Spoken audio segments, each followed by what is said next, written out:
Assalamualaikum warahmatullahi wabarakatuh. Halo Sobat Pinter semuanya, selamat datang kembali di channel Kelas Pinter, tepatnya belajar teknologi dengan cara yang simpel dan juga jelas.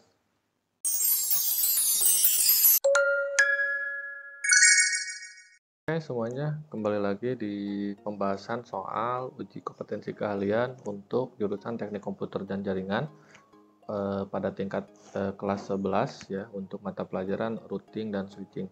Kita akan lanjut di bagian 3 ini, yaitu bagian terakhir ya, untuk melanjutkan konfigurasi pada bagian 1 dan juga bagian 2 yang sudah selesai dibahas pada video sebelumnya.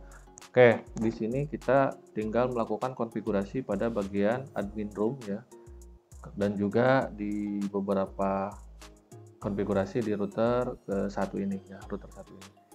Oke ya. Nah, di sini ya kita akan melakukan konfigurasi. Pertama, kita lakukan konfigurasi di multilayer switch ya. Nah, di sini multilayer switch 1 MLS itu adalah sama sebetulnya dengan switch ya. Yang ini ada switch 1, ini switch 2. Hanya bedanya di sini dia sudah berada di layer, memiliki fitur layer 3 gitu ya. Mana switch tersebut sudah bisa melakukan networking gitu ya, fungsi networking gitu ya di layer 3. Oke, kita akan lakukan konfigurasi di switch multilayer 3 ini. Pertama, kita rubah hostname-nya.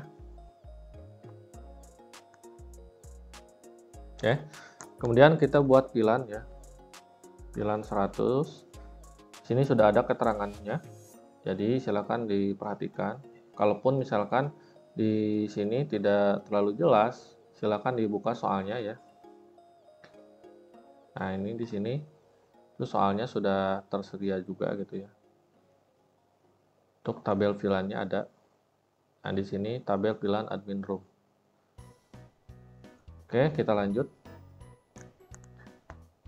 VLAN 100 itu namanya admin ya. Oh, sorry. Oke. VLAN 200 itu user. Kemudian untuk mapping portnya kita menggunakan rank 1 sampai 9. Kita lakukan mode akses. Kemudian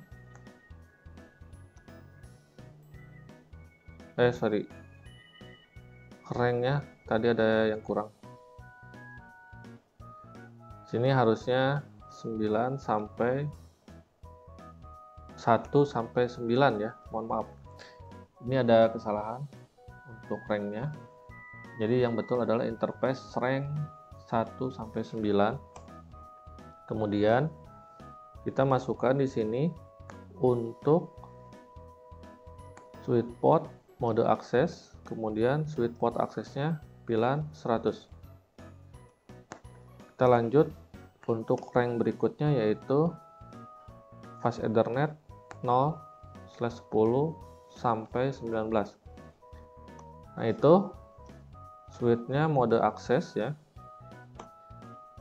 Aksesnya untuk VLAN 200.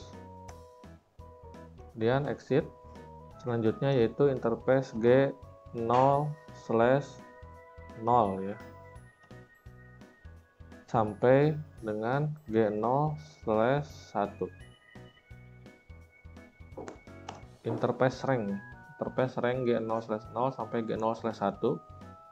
Nah, di sini ada kesalahan ya, interface rank not validated. Berarti di sini dimulainya dari 1 sampai 2.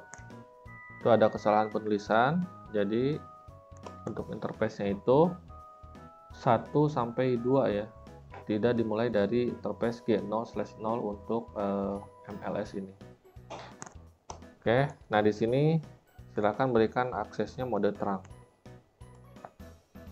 Oke, di sini terjadi kesalahan ya. Di sini komannya di reject.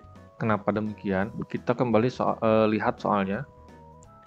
Nah, untuk switch multilayer ini ya, untuk melakukan mode trunkingnya di sini harus melakukan perintah enkapsulasi terlebih dahulu, baru bisa melakukan mode terang ya.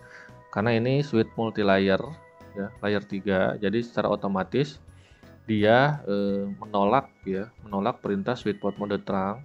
Jadi harus menggunakan enkapsulasi terlebih dahulu. Oke, kita ulangi lagi. Di sini masuk lagi ke interface-nya.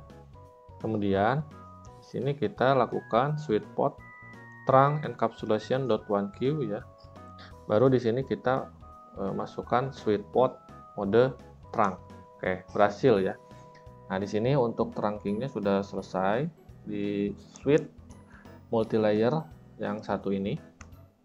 Selanjutnya kita cek show pilihan brief ya. Nah, di sini untuk pilihannya juga sudah terbuat. Ada dua pilihan, ada pilihan 100 dan pilihan 200 ya. Ini untuk pilihan 1 itu default ya.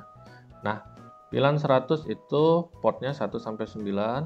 Pilihan 200 itu portnya 10 sampai 19. Oke. Nah, untuk selanjutnya kita lakukan konfigurasi di router 1. Nah, di sini. Oke, masuk ke mode global. Kita buat sub interface ya. Interface G0/1 ya. Kita nyalakan terlebih dahulu.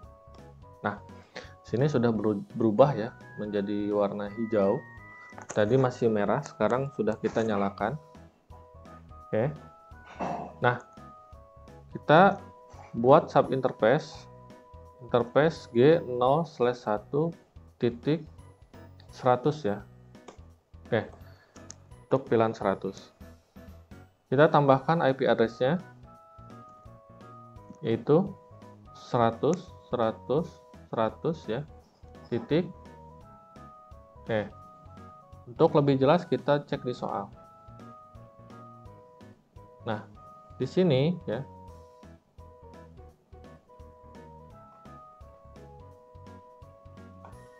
Nah, pada bagian router 1 itu IP-nya 100.100.100.1. Kemudian untuk pilihan 200-nya sama, 200.200.200.1.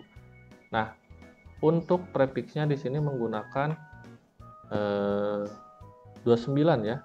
Karena di sini 248. Oke ya, betul. Di sini menggunakan prefix 29. Oke, kita tambahkan dulu IP address-nya. Kemudian net mask-nya. Oke, 248. Oke. Nah, di sini juga ada kesalahan ya. Harusnya kita melakukan enkapsulasi terlebih dahulu. Oke, kita enkapsulasi dulu untuk pilihan 100, baru kita tambahkan IP address-nya. Oke ya. Jadi setiap kita melakukan kesalahan pada saat konfigurasi ya, si router ya, si Cisco ini dia memberitahu gitu ya. Memberitahu kesalahannya apa. Di sini jelas gitu ya. Kita belum melakukan enkapsulasi ya di sini. Ya, enkapsulasi.1Q-nya belum. Oke, kemudian kita buat sub interface yang kedua yaitu G0/1.200 ya. Mohon maaf, kesalahan. Nah, kita enkapsulasi terlebih dahulu untuk pilihan 200. Kemudian kita tambahkan IP address-nya 200.200.200.1, kemudian net mask-nya 248 ya, karena di sini prefix-nya menggunakan /29. Oke, selesai. Kemudian ya, kita lakukan DHCP ya, konfigurasi DHCP agar si klien ini dia mendapatkan IP secara otomatis. Oke. IP DHCP full ya, pilihan 100. Sini networknya kita masukkan. Kemudian default routernya. Kemudian DNS servernya. Oke. Lanjut ke pilihan 200.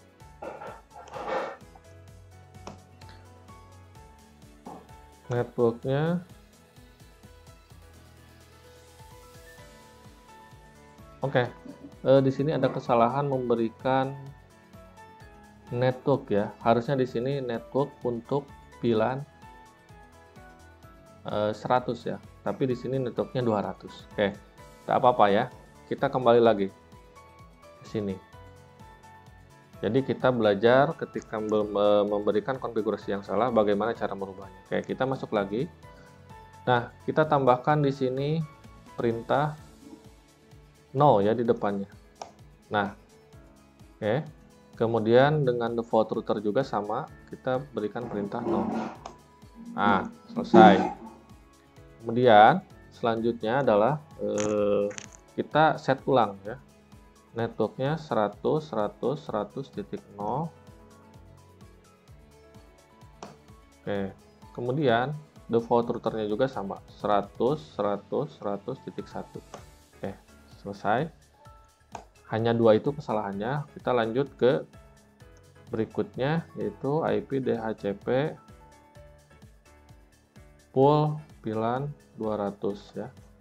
Networknya 200, 200, 200.0. Kemudian default routernya 200, 200, 200.1 dan juga DNS servernya jangan lupa 8.8.8.8. Oke, kemudian shift ya. Kita cek di bagian klien apakah sudah mendapatkan IP. Oke, kita buka.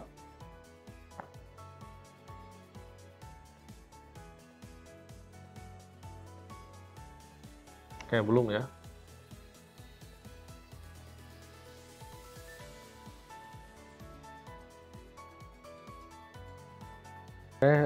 Kalau misalkan sudah dicoba beberapa kali tetapi belum mendapatkan IP ya, dicoba sampai 2 atau sampai 3 kali ya. Dan pastikan nanti IP-nya berhasil ya. Nah, seperti ini ya. Kemudian lanjut ke perangkat berikutnya yaitu admin 2. Harusnya ini juga sudah mendapatkan IP ya secara dinamis. Lanjut ke user 1 yang VLAN 200, itu juga harusnya sudah mendapatkan IP secara otomatis. Kemudian di user 2 ya. Nah, oke. Nah, untuk semua klien yang ada di admin room, ini semuanya sudah mendapatkan IP address secara otomatis ya. Kemudian kita cek ya berapa persen sekarang poinnya. Nah, di sini sudah berhasil mendapatkan sekitar 97% ya. Kita cek di sini. Nah, sudah checklist ya. Beberapa item sudah checklist. Nah, kita lihat di sini routingnya belum ya. Routingnya belum. Routing yang mana? Oke. Nah, routing yang belum itu adalah routing untuk menghubungkan antar VLAN 100 dan juga VLAN 200 gitu ya. Routing yang dilakukan itu untuk menghubungkan VLAN 100 dan juga VLAN 200. Nah, di mana kita lakukan routingnya yaitu di router 1. Oke ya. Sebelumnya di video sebelumnya di bagian 2 itu kita sudah melakukan routing dinamis ya. Nah, tinggal sekarang sisanya yang harus dilakukan routing adalah network VLAN 100 dan juga network dari VLAN 200. Oke. Kita masuk ke mode global ya di router 1, kemudian kita lakukan routing RIP ya versi 2. Kemudian masukkan network dari VLAN 100 yaitu 100, 100, 100.0. Kemudian network VLAN 200 ya. 200, 200.0. Oke. Sini sudah. Kemudian kita cek lagi berapa sekarang nilainya. Oke. Nilainya sudah 98% ya. Di sini untuk 98% ini sudah oke, sudah selesai ya. Kenapa tidak 100%? Karena di dalam topologinya ada kesalahan saya membuatnya. Jadi 98% ini adalah sudah nilai maksimal. Selanjutnya apa? Selanjutnya adalah kita cek ya. Kita cek harusnya setiap klien ini bisa mengakses server ya, server Google dan juga server Kemdikbud ya. Nah, Untuk server ini kita tidak konfigurasi ya. Jadi di sini di dalam soalnya itu sudah terkonfigurasi. Jadi peserta didik tidak perlu mengkonfigurasi server yang ada di sebelah kiri dan juga kanan ini ya, server Google dan Kemdikbud. Jika semuanya sudah dikonfigurasi, otomatis setiap klien bisa mengakses kedua server tersebut. Kita coba di sini ya. Kita coba di sini masuk ke desktop, kemudian di web browser ya.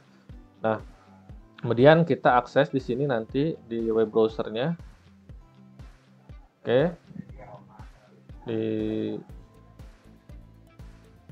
Nah, sudah muncul web browsernya, kemudian diketik www.google.com. Kemudian go ya. Harusnya nanti di sini muncul halaman dari server Google yang ini gitu ya. Oke, kita coba lagi. Oke ya. Sini sudah muncul nih ya. Di sini sudah muncul, berarti ketika halaman webnya sudah muncul, maka si klien ini sudah terhubung ke server ini ya. Kemudian kita masuk ke server yang kedua ya, yaitu www.kemdikbud.go.id. Oke. Kemudian go ya. Nah, di sini sudah terhubung juga ke server ya. Ke server dari server Kemdikbud yang ada di sini. Semuanya ini adalah server untuk simulasi gitu ya. Jadi di sini semua klien sudah bisa terhubung ke server. Berikut juga dengan klien yang ada di admin room ini harusnya sudah bisa terhubung ya. Oke, kita cek dari sini kirim paket ke network yang ada di sebelah sini. Harusnya itu sudah hasil ya. Oke, kita ulangi lagi. Klik 2 kali di sini. Nah, sukses ya. Sukses. Yang keduanya harusnya sukses. Kalau yang kedua dan ketiganya tidak sukses ya, alias failed, berarti itu ada kesalahan dalam konfigurasinya. Sampai di sini untuk pembahasan soal uji kompetensi keahlian untuk jurusan Teknik Komputer dan Jaringan kelas 11 itu sudah selesai. Ketika kalian mendapatkan nilai 98%, maka itu dinyatakan tuntas gitu ya, nilai maksimal dan juga itu merupakan nilai sempurna. Oke, sampai di sini saja panduan atau pembahasan terkait dengan penyelesaian soal uji kompetensi keahlian untuk jurusan Teknik Komputer dan Jaringan kelas 11 tahun 2025 ya. Sampai ketemu lagi di panduan berikutnya. Assalamualaikum warahmatullahi wabarakatuh.